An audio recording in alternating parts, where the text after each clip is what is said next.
부분이 연방제를 하는 나라 같은 경우는 정말 잘 돼 있죠. 근데 우리는 연방제가 그건 아니잖아요.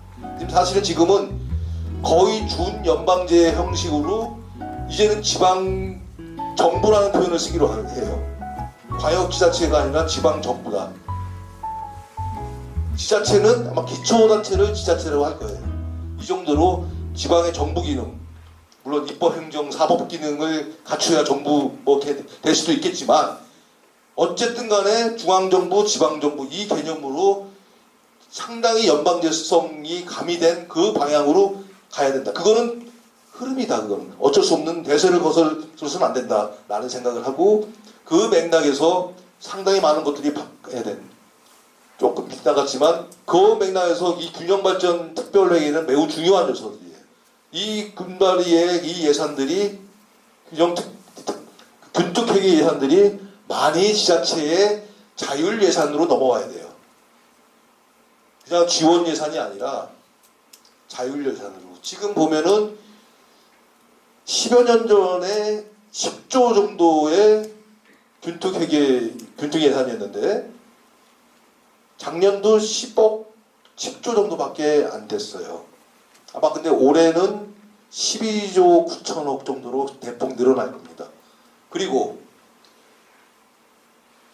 원래는 5대5였어요. 자율적, 포괄적 자율 예산과 이 지원 예산이 5대5 정도였는데 어느덧 쭉 가다 보니 자율적 예산은 2조 5천 정도고 대부분 이 지원 예산, 공모 사업을 해야 되는 그 예산, 그게 7.5조가 돼버려요. 그래서 실질적으로 균특회계라고 하지만은, 균특회계 예산이라고 하지만은 실질적으로 중앙에서 키를 잡고서 나눠주는, 거기에 지방자치단체는 그냥 응모해서 따먹는 그런 수준. 이제 이거 바꿔야 된다는 거죠. 그래서 전반적인 자율적 예산을 확대시키는 방향, 그 방향으로 전체 모 예산이 커감과 동시에 자율적으로 운영할 수 있는 예산이 커가는 방향으로 만들어질 거예요. 아쉬운 게 하나 있어요. 원래는 예타제도 같은 것도 좀 전향적으로 가려고 했어요. 언제까지 500억으로 묶여있는, 이제는 규모가 있는데 그래도 한 1000억 정도로 좀 늘려야 되고, 그리고 이놈의 예타 올리다 보면은 시간 허비가 무지하게 많잖아요. 이것도 좀 속도감 있게 빠르게 좀 할 수 있는 그런 구조로 만들어야 된다는데 아쉽게도 빠져 있어요. 근데 어쨌든 간에 이런 부분들은 흐름상으로 반드시 개선을 해야 될, 국정과제에 포함되지 않았지만 개선돼야 될 그럴 상황이고 흐름이다.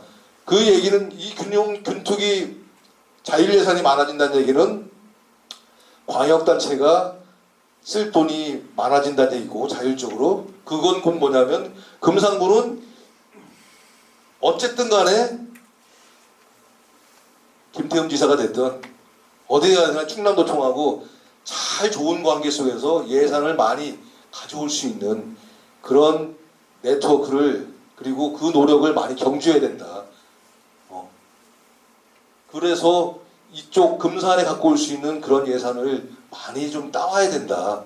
그래서 그 역할이 앞으로 되게 중요할 겁니다. 충남에 많이 왔는데 금산에 안 오면 뭐 하겠어요. 그런 부분들에 대해서 적극적으로 기초단체에서도 예산관 중심으로 또는 군수님, 부군수님 중심으로 해가지고 이런 부분들을 어떻게 해서 세일즈를 해서 가져올 것인가를 고민을 이제 본격적으로 해야 되지 않겠나라는 생각을 해봅니다. 지역인재 육성을 해서 교육 문제입니다. 교육 문제에 대해서 굉장히 중요합니다. 사실은 제가 알기로는 대통령은 교육부 폐지론자예요. 그리고 원래는 인수위 설치될 때 교육 문제는 지역균형발전 특위에서 검토를 하면 안 되겠냐라고 했었어요. 근데 김병준 위원장이 그건 아니다. 그래서 인수위로 돌려보낸다는 얘기가 있는데, 저는 그렇게 생각해요. 지방의 문제는 교육의 문제고 교육의 문제는 지방의 문제라고 생각해요. 그러니까 군산의 문제도 교육의 문제라고 생각해요. 교육을 어떻게 잘 끌어가느냐도 대단히 중요한 포인트일 것 같아요. 그래, 교육자유특구라는 것들이 지방시대위원회법의 하나의 중요한 섹터로 법령에 해야 된다라는 정도까지 들어갈 겁니다. 지금 그렇게 나오고 있고, 교육자유특구는 매우 중요한 개념. 원래 시작은 대안학교로부터 출발을 했어요. 그러니까 요즘은 학부모들의 또는 학생들의 이 교육에 대한 수준이 옛날과는 다르잖아요. 굉장히 높은 이 수준을 담아줘야 되는데 우리나라의 교육청의 이 수준이 따라가질 못해요.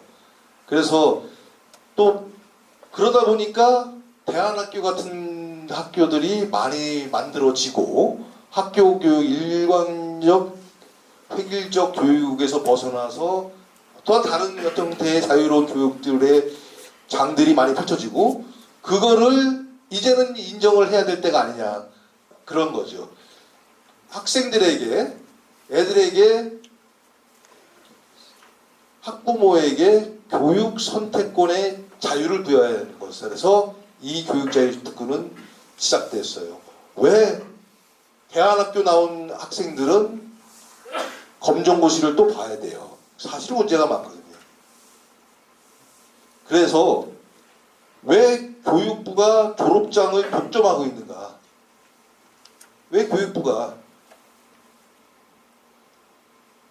나름대로 어떠한 모임체가 만들어져서 학교를 대안학교로 만든다면 거기에서 주도적으로 모금도 하고 해서 학교를 만들고 커리큘럼도 거서 만들고 교사도 채용 알아서 하고 그게 뭐가 잘못됐는가? 그래서 외국에 있는 뭐 발도로 부교육이라든가 이런 것들을 이제는 우리나라에도 정말 많은데 그런 거를 인정해야 될 때가 아니냐. 다만 이거를 그냥 전국적으로 확산을 하게 되면 워낙 또 교육은 잘못하면 영리될 수 있잖아요. 워낙 역풍도 불고 그래서 우리 박순애 장관이 또 며칠 만에 이제 아웃되는 밖에. 근데 뭐 여러 가지 문제가 있을 수 있는데 사실은 그래서 교육 자율성 확대 시범지구라고 해가지고 원래는 이제 세종시부터 시작해서 여기서부터 한번 해보자. 조금 확대를 해보자. 뭐 이런 착수를 했는데 지금은 이번 정부가 이제 본격적으로 가동되면서 아마 이 부분에 대해서 좀 허용을 많이 넓게 좀 할 거예요. 하는데 제가 봤을 때는 금산 같은 경우도 이런 교육 자유화, 그러니까 교육 자유 특구 같은 경우는 적극적으로 활용할 필요가 있겠다. 왜? 저도 경험이 있거든요. 왜? 우리 딸아이가 좀 학교 밖 어린이 청소년이었어요. 그래서 대안학교를 정말 찾아서 돌아다녔어요. 근데 금산에 지금 저 기억은 잘 안 나는데 어딘가에 되게 훌륭한 프로그램을 갖고 있는 학교가 있더라고요. 그래서 진짜 가서 만나고 가서 생활을 해보니까 야, 여기 진짜 보내고 싶은 거예요. 그거를 앞으로 좀 제대로 정규 학교로 인정하자. 그래서 저는 그게 친환경이 됐던 어떤 뭐가 됐든 간에 금산도 그런 니즈가 있는 그리고 그런 여건을 갖출 수 있는 학교가 만들어진다면 그거를 상품화라고 하면 좀 이상하지만은 적극적으로 한번 도모를 해볼 필요가 있지 않겠는가. 왜? 대전과도 가깝고 또 여러 가지 환경적인 요소에서 나쁜 환경이 아니잖아요. 근데 그런 부분들을 근데 다만 그거를 할 때 좀 그럴싸했으면 좋겠어요. 저는 이제 교육자유 특구는 두 가지 방향으로 가야 된다고 생각하는데 도시형 교육자유 특구 학교가 있다면은 그 학교는 조금은 좀 글로벌 뭐 영어도 이렇게 뭐 조금은 혁신성을 갖고 있는 학교가 한 축이라면은 좀 자연 친화형 학교가 좀 있었으면 좋겠어요. 그래서 그 자연 친화형 학교에 좀 더 확실하게 제도적으로 좀 뒷받침될 수 있는 그런 그리고 지자체에서 확실하게 좀 밀 수 있는 좀 지원도 제대로 할 수 있는 그런 학교가 좀 됐으면 좋겠다. 지금 대부분의 예산을 지자체장이 중심에서 하라고 하는 상황이니까. 물론 이 초등학교는 교육청에서 하겠지만 사실은 교육청과 금산시, 원래는 교육청과 세종시에서 만약에 교육자의 특구를 전체적으로 한다면은 세종시가 중심이 된 학교와 교육청이 주도해서 끌어가는 학교와 경쟁을 한번 해보자. 그러니까 어떤 학교가 더 학부모와 학생들에게 더 좋은 학교로 인정을 받을지 시장 논리에 한번 맡겨보자 라는 취지도 있었어요. 자, 그랬을 때 교육청이 일반적으로 갖고 있는 일반 초등학교와는 다르게 이 교육자유 특구의 성격을 갖고 있는 요 학교, 지자체가 잘 케어하고 하는 이 학교가 더 성과가 있고, 야, 이 학교는 정말 내 아들 보낼만해, 내 딸 보낼만해 라고 해서 사람들이 몰려올 수 있고, 더 그렇게 되는 금산의 교육자의 특구를 한번 진짜 심도 있게 고민해 볼 필요가 있겠다. 그래서 젊은 그 뭐랄까요, 그 학부모들도 한번 의견도 들어보고 여러 가지 하고 해서 좀 체계적으로 준비해서 이 교육자의 특구는 우리가 한번 시도했으면 좋겠다라는 생각을 합니다.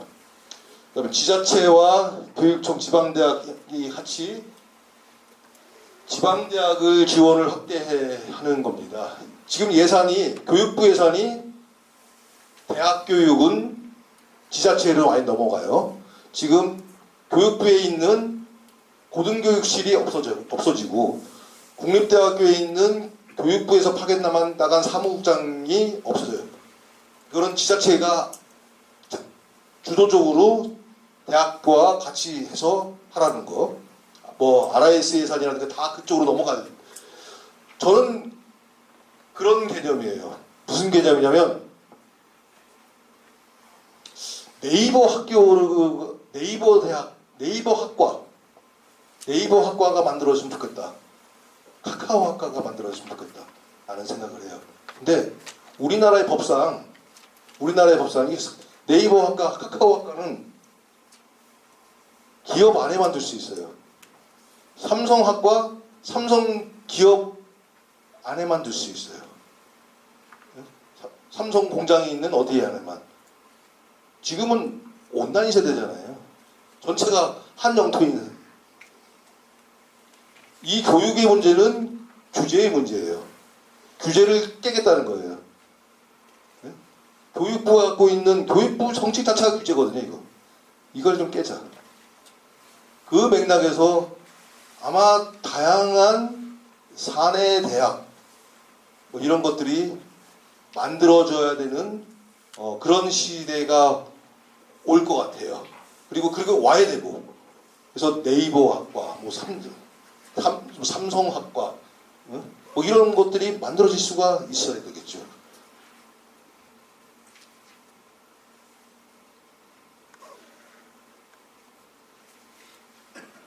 그리고 이제 여러 가지 명단을 중에서 이제 지방자치단체 간 협력 보정 강화, 대단히 지역 간에 좀 문제가 있을 수가 있잖아요. 이런 거를 보정을 할 수 있는 것들, 위와 아래, 그러니까 광역과 기초와 기초 간에 이런 것들을 좀 많이 조정을 해서 같이 좀 협업을 좀 했으면 좋겠는데, 제가 다시 돌아다녀 보면은 쉽지가 않은 것 같더라고요.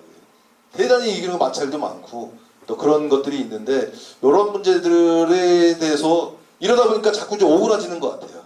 이런 것들을 좀 해소했으면 좋겠다는 생각을 많이 합니다. 그리고 제가 관련되어 있는 이 파트가 이제 주로 저하고 직접적으로 관련되어 있는 지금 현재 파트입니다. 기회발전 특구라는 것과 그다음에 이제 기업 이전 활성화, 그다음에 공공기관 추가 이전, 뭐 혁신도시 활성화 이런 부분들인데요. 저는 이런 것들이 앞서 뭐 교육자유 특구가 됐든 뭐가 됐든 간에 다 연결되어 있는 복합 상품이라고 저는 생각을 하고 있어요. 특히 기회발전 특구는 더욱더 그런 성격을 갖고 있다라고 생각을 합니다. 무엇냐면 지금부터 이제 기회발전 특구에 대해서 조금 말씀을 좀 드리겠습니다. 원래 이 기회발전 특구는 성공특구라는 이름으로 대선 캠프 때부터 기획이 됐던 거예요. 그때부터 제가 좀 인발부를 해서 대통령 후보 시절에 보고를 했던 성공특구라는 프로젝트입니다. 그건 뭐냐면 그야말로 기업이 좀 이전을 하는 기업이 이전하는 앞서 말씀드렸던 공공기관이 좀 이전에 의존하는 게 아니라 기업이 이전하고 중앙정부가 만들어서 무슨 특구 이렇게 만드는 그런 거 하지 말고 지방정부가 직접 이 특구를 설계하고 짜는 거예요. 그런 개념에서의 성공특구라는 걸 만들었죠. 근데 원래는 그 당시에는 대통령 선거 자체가 좀 네거티브 선거전이었고 그 다음에 세금 문제, 세제 문제가 걸려있기 때문에 자칫 선거전에서는 그게 플러스 요인이 아니기 때문에 일단 새로운 정부가 만들어지면 한다 해서 인수위 때부터 이제 본격 검토가 된 거였고 그리고 이름 자체가 이제 기회발전특구로 이제 공식화돼서 한 겁니다. 이 제도는 미국의 OG라는 오퍼튜니티 존이라는 오바마 시절부터 시작했던 그 정책에서 모두 시작된 거고 영국의 UK, 테크 UK라는 것을 벤치마킹한 것도 합니다. 다만 OG는 낙후 도시, 낙후 지역에다가 또 돈 때려 붓는 투자를 하는 그런 전략이었다면 저희는 그런 전략은 아니에요. 왜? 낙후 지역에다가 해봐야 돈이 너무 많이 들어가니까. 사실 미국은 낙후 지역 중심으로 하다 보니까 부동산에서의 여러 가지 중심으로 이득 많이 취하고 그런 좀 부작용이 좀 있었어요. 우리 그러지 말고 지금 어느 정도 형성되어 있는 예를 들자면 국가 판단이 됐든 어디가 됐든 특구이긴 특구이나 제대로 가동되지 않는 특구 이런 데를 좀 새롭게 좀 해서 거기를 중심으로 해서 가는 게 어떻겠냐. 제대로 기업이 갈 수 있게끔. 그래서 기회발전 특구를 이렇게 기획하고 시작을 했어요. 이 제도는 들어오게 되면 기업 유치가 되게 되면 세제 혜택이 되게 커요. 세제 혜택이. 이 세제 혜택은 대통령 워딩으로 말하면 우리나라 같은 경우는 법인세만 주면은 법인세만 혜택이 있어봐야 아무 의미가 없다. 개인세, 상속세라든가 이런 부분, 양도소득세 이런 부분들에 대해서 파격적인 혜택이죠. 이건희 회장이 돌아가지고 20조의 세금이 국세청으로 갈 게 아니라 야 이게 만약에 기업 활동으로 선순환 된다면 어떨까 라는 문제의식. 그래서 상속세 문제 지금 현재 보면은 기업주에게서 가장 문제 중에 하나가 상속세 지역도 마찬가지죠. 이거에 대한 획기적인 개선 방안을 만들어 보자라는 취지가 상당히 강해요. 그러니까 들어오게 되면은 세제 혜택이 상당하죠. 상당한 세제 혜택을 드리게 되는 거고 그리고 무엇보다도 어떤 산업을 중심으로 할 것이 그 특화 산업을 지자체장이 스스로 결정을 하라. 여기서 지자체장이라 하면 광역단체. 일단 광역단체 중심으로 해서 판단을 해라.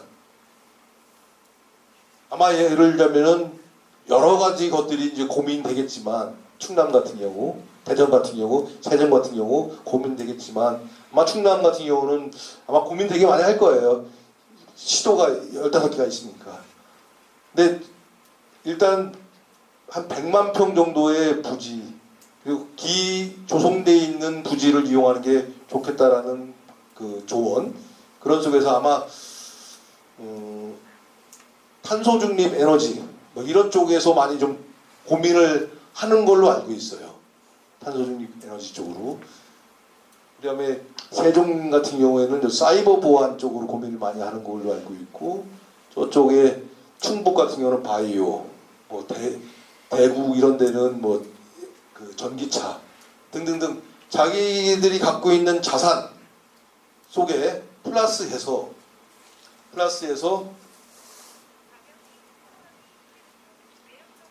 정말 기업을 끌어올 수 있느냐, 정말 끌어올 수 있느냐, 이게 어느 정도의 그냥 뭐 이게 만들었다고 기업이 오는 게 아니라 일단은 타겟을 정하고 접촉을 해야죠.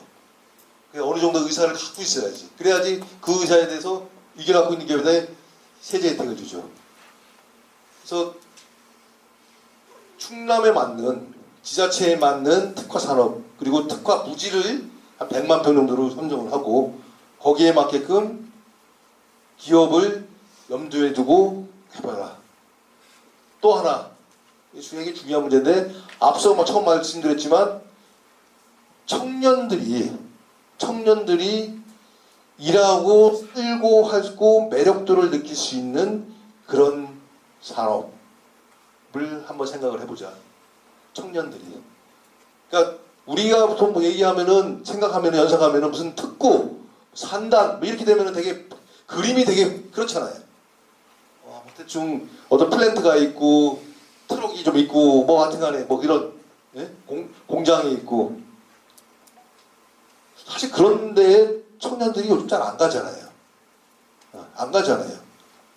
그래서 아예 발상 자체를 청년들이 좀 찾을 수 있는, 올 수 있는 그런 미니 도시도 한번 생각을 해보자.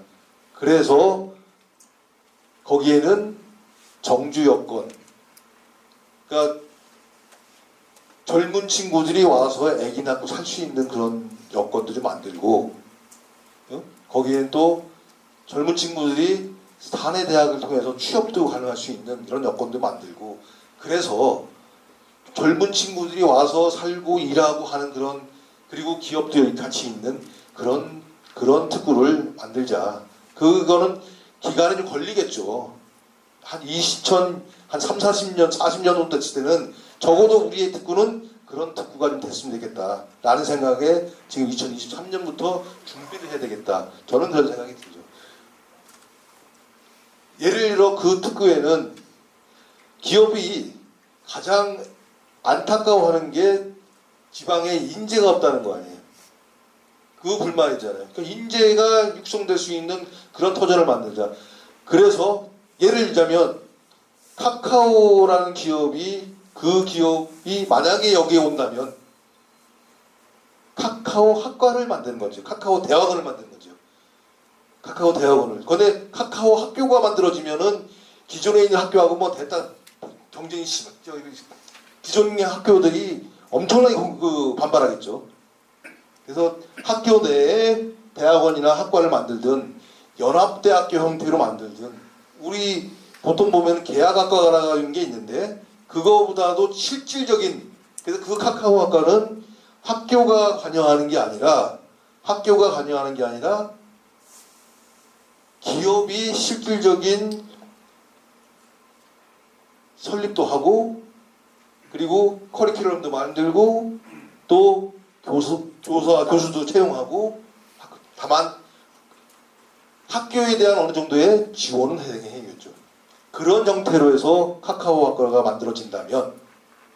만들어진다면 학생들이 그 카카오 학과가 만들어진 그 지역에 오겠죠. 그리고 저 서울에서도 내려오겠죠. 선거 때만 되면은 서울대학교를 뭐 파리처럼, 프랑스처럼 뭐 제1 파리 대학, 뭐 이 대학, 저는 그런 생각을 해요. 지금 대한민국의 서울대학교보다 높은 커트라인의 학교가 꽤 있어요. 학과가. 의과대학은 다 높아요. 의과대학은 다 높아요. 경북대 의대, 충남대 의대, 충북대 의대, 서울대보다 다 높아요. 저는 그게 학생들의, 학부모들의 수요, 니즈를 담은 그런 현상이라고 봐요. 왜? 취업과 앞으로의 삶의 미래거든요. 서울대학교가 중요한 게 아니라 앞으로의 삶의 미래거든요. 저는 서울대학교보다는 카카오 학과가 더 미래가 더 밝을 것 같아요. 아마 많은 친구들이 그런 생각을 할 것 같아요. 어느 기업은 자동차 학과가 자동차를 유치하려고 해요. 어느 지자체 같은 경우 그런 데는 예를 들어 뭐 갤러프 학과가 됐든 뭐 예를 들자면 그런 게 많아져야 된다고 생각을 해요. 그런 맥락에서 이런 특구는 비단 기업이